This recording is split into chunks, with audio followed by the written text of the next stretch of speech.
Oi pessoal, tudo bom? Eu quero pedir desculpas que eu não postei o vídeo ontem, porque eu tive uns problemas aqui com o meu computador e não deu para eu postar o vídeo. Mas hoje nós estamos fazendo tanto a gravação nova como a postagem do vídeo. O livro dos Espíritos, né? Livro 2, capítulo 9, a intervenção dos espíritos no mundo corporal. Nós vamos falar sobre o poder oculto, talismãs e feiticeiros. A pergunta número 551. Vamos ver se nós conseguimos fazer outras, porque essa 551 ela é bem pequena e depois nós vamos comentar, certo? A 551. Pode um homem mau, com a ajuda do mau espírito que lhe é devotado, fazer mal ao seu próximo? Não, Deus não o permitiria. Aí nós temos uma situação muito interessante, né? Porque nós sempre ouvimos falar daquelas situações em que pessoas fazem ligações, como nós vimos nos pactos, né? Que não existe um pacto. O que existe é simplesmente uma ligação de um espírito mau, um espírito inferior, com uma criatura encarnada que tem as mesmas características, ou seja, é má e também é inferior. Então, existe uma sincronização de pensamentos, de vontades, e uma pessoa desse jeito ela é facilmente sugestionada por essas entidades, porque nós já comentamos que essas entidades elas são muito capacitadas, muito inteligentes, né? E é claro, o grau de maldade dessas criaturas também é variável. Tem aquelas que são apenas brincalhonas e aquelas que são perversas mesmo. A 552 foi feita essa seguinte pergunta. Que pensar da crença no poder que teriam certas pessoas de lançar a sorte? Certas pessoas têm um poder magnético muito grande, do qual podem fazer um mau uso se seu próprio espírito é mau.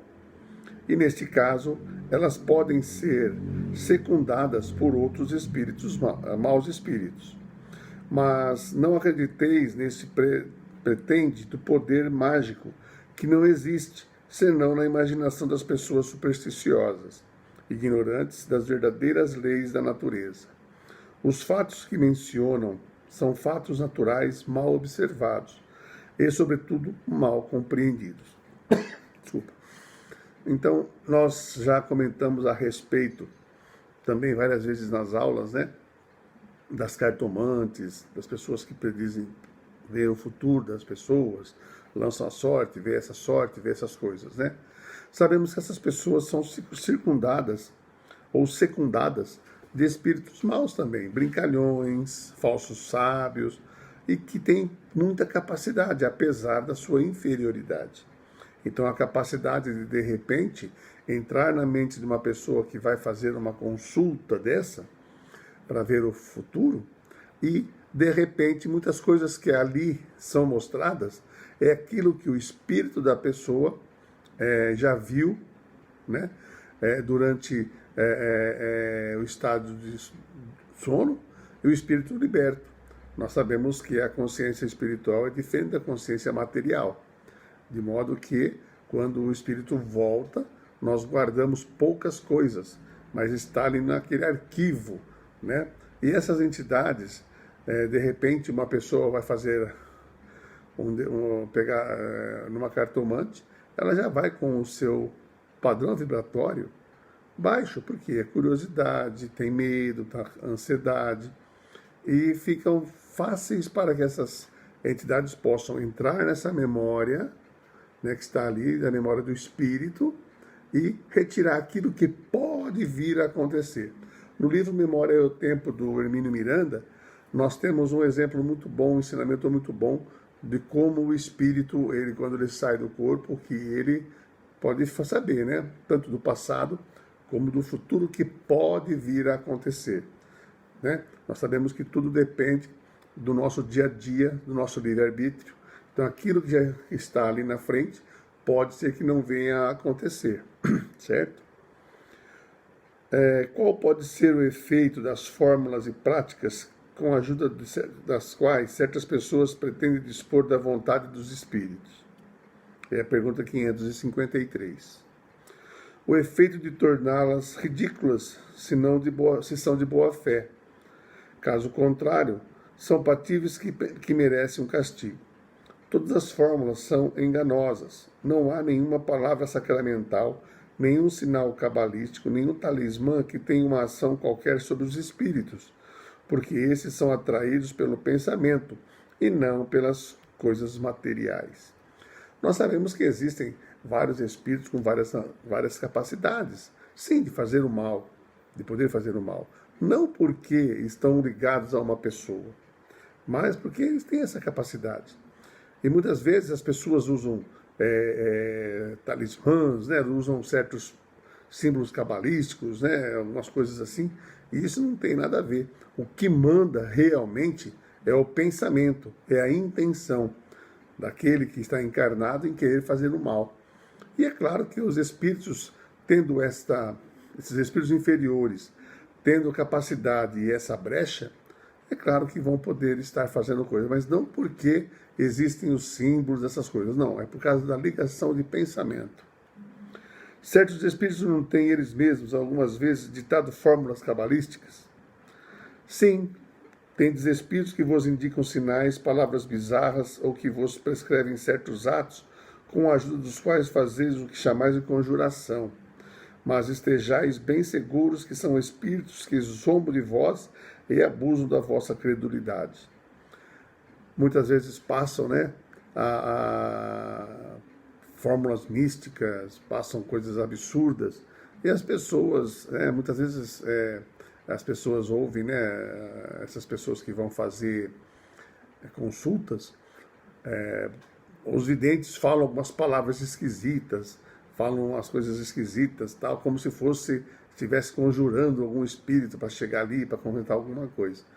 Mas pode ter certeza que isso é uma situação em que os espíritos que estão fazendo isso estão se zombando daqueles de boa fé e zombando da fé, da crença de cada um. Então é importante a gente salientar que a fé é muito importante nesse momento. Para que saber o que vai acontecer no futuro? Por que se deixar levar por uma pessoa que, entre aspas, né, vê o futuro? Se nós temos que pensar o máximo possível é que no presente, pois nós sabemos as nossas atitudes agora, aqui no presente, é que vão determinar o nosso futuro. A minha atitude agora determina o que acontecerá no meu futuro. Se eu mudar essa minha atitude, aquilo que está determinado no futuro muda também. Então o futuro não é igual à matemática, não é igual à reencarnação, como eu sempre falo. Mas o nosso futuro não é igual à matemática, 2 mais 2 igual a 4. É bem variável, dependendo totalmente das nossas atitudes, nossos pensamentos, sentimentos e decisões. Então, aquilo que vai nos acontecer já está prescrito, sim, mas eles podem mudar, porque nós temos o livre-arbítrio. E dentro do livre-arbítrio nós sabemos que nós podemos mudar as nossas situações. Se estamos sofrendo, tomando decisões erradas e vendo que isso nos traz sofrimento, mudamos. Mudamos hoje e vamos ver o resultado depois. Com certeza será um resultado bem melhor. Na aula passada, do livro dos médiuns, nós estivemos falando sobre os tipos de psicografia, né? E eu gostaria de fazer um adendo rapidinho, não querendo entrar muito assim, que o Chico Xavier, quando foi psicografar o livro há 2000 anos, ele teve uma situação bem diferente das normais, é claro, né? Ele foi levado pelo Espírito Emmanuel a visitar as próprias lembranças desse Espírito de Emmanuel, né? É uma situação bem diferente, tanto é que quem já ouviu alguma vez o Chico falar, que ele falava assim que ele estava presente nas cenas, vendo o que estava acontecendo, como se ele fosse um espectador de um cinema, de uma fita, porém não podia mudar nada do que estava acontecendo, Porque aquilo já havia acontecido e estava na memória daquele espírito. Então, é uma situação bem assim interessante, na qual o médium é levado a ter as mesmas sensações e visualizar aquilo que aconteceu com o espírito que está passando a psicografia. É uma coisa bem complexa, uma coisa bem diferente, e vocês viram que nem no livro dos médiuns nós temos esse tipo de situação, né? O médium sabe o que está escrevendo, às vezes não sabe o que está escrevendo, vai escrever só depois, tem uma intuição para escrever, mas essa de chegar a visualizar tudo o que está acontecendo e psicografar o diálogo de todos eles, é bem complexo, né? Para nós vermos a capacidade tanto de Emmanuel e a facilidade e a sensibilidade de Chico Xavier. Na pergunta 554, voltando ao assunto do Livro dos Espíritos, aquele que, errado ou certo, tem confiança no que chama virtude de um talismã, não pode, por essa confiança mesma, atrair um espírito, porque então é o pensamento que age. O talismã não é senão um sinal que ajuda a dirigir o pensamento? É verdade, mas a natureza do espírito atraído depende da pureza da intenção e da elevação dos sentimentos. Ora, é raro que aquele que é tão simples para crer na virtude de um talismã não tenha objetivo mais material que moral. Em todos os casos, isso anuncia uma baixeza e uma fraqueza de ideias que expõem aos espíritos imperfeitos e zombeteiros. Então, é aquela situação, né? A pessoa, geralmente nós vemos os católicos que pegam no crucifixo e fazem suas preces.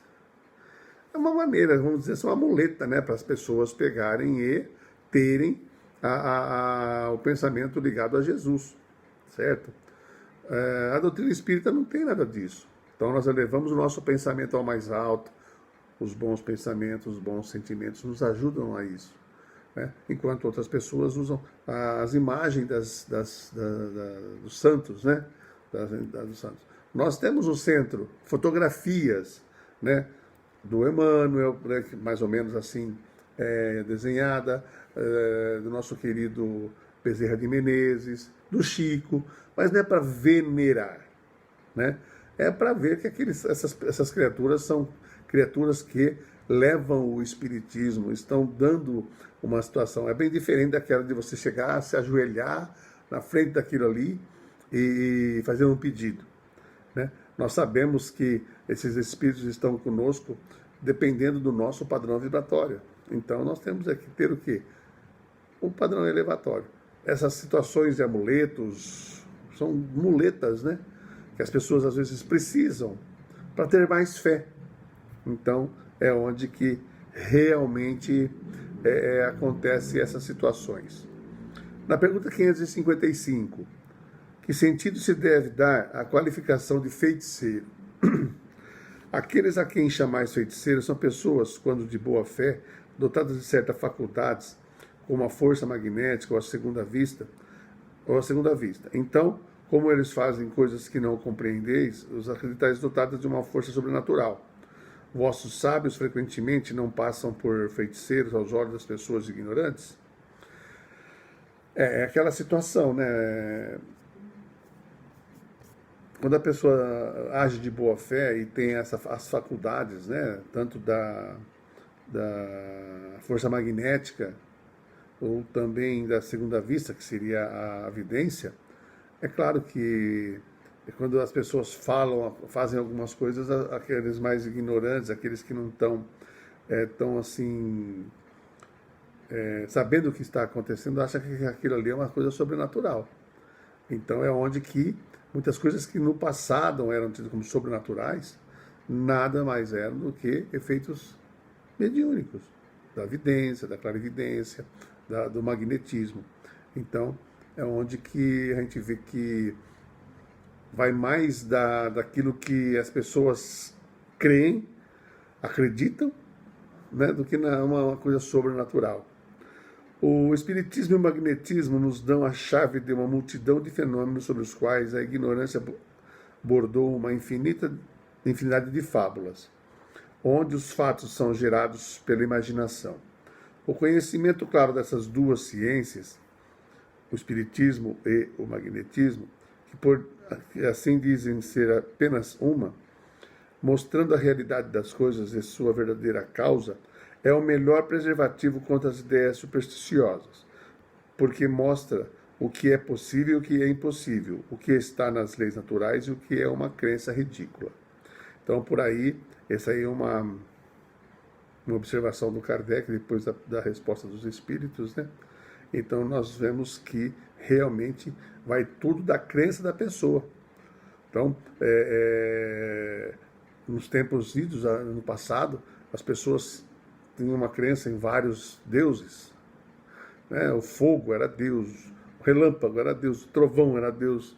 Então, e mantinham a sua fé nisso daí, porque eles não sabiam o que estava acontecendo, não sabiam os fenômenos naturais que aconteciam. Às vezes, é claro, os falsos profetas, aqueles que, por terem uma faculdade mediúnica um pouco mais avantajadas ou um pouco mais fácil de poder ser feita, usam da boa fé das pessoas para enganar, para fazer aquilo um fato prodigioso. A última pergunta desse capítulo, a 556. Certas pessoas verdadeiramente têm o dom de curar pelo simples toque? A força magnética pode ir até aí quando secundada pela natureza dos sentimentos e um ardente desejo de fazer o bem, porque então os bons espíritos ajudam. Mas é preciso desconfiar da maneira pela qual são contadas por pessoas muito crédulas ou muito entusiasmadas, sempre dispostas a ver o maravilhoso nas coisas mais simples e mais naturais. É preciso desconfiar-se também das narrações interesseiras da parte de pessoas que exploram a credulidade em seu proveito. É claro, o magnetismo, nós sabemos que o passe magnético é uma situação maravilhosa. E o magnetismo, ele pode fazer muitas coisas. Sim, é aquilo que falou assim, ó, pureza de sentimentos e ardente desejo de fazer o bem. Uma prece, um passe, você no seu coração e no seu pensamento, querendo ajudar aquela pessoa ou aquelas pessoas, é claro que isso vai melhorar e bastante. Então, é claro que tudo depende daquilo que vai no nosso coração. Por isso, é aquilo que o nosso irmão Felipe sempre fala. Bons pensamentos, bons sentimentos, boas palavras, boas atitudes e boas decisões. Vamos colher lá na frente os bons frutos. O inverso é verdadeiro. Tudo que for negativo que plantamos agora, vamos colher negativo no futuro. Então, o nosso futuro depende exclusivamente de nós mesmos, das nossas atitudes, das nossas decisões. Então, essa situação de vidente que por dinheiro prevêem as coisas, é muito subjetivo, é muito ocioso. Por quê? A nossa atitude hoje muda aquilo que vai acontecer depois, tá? Um abraço e até a próxima.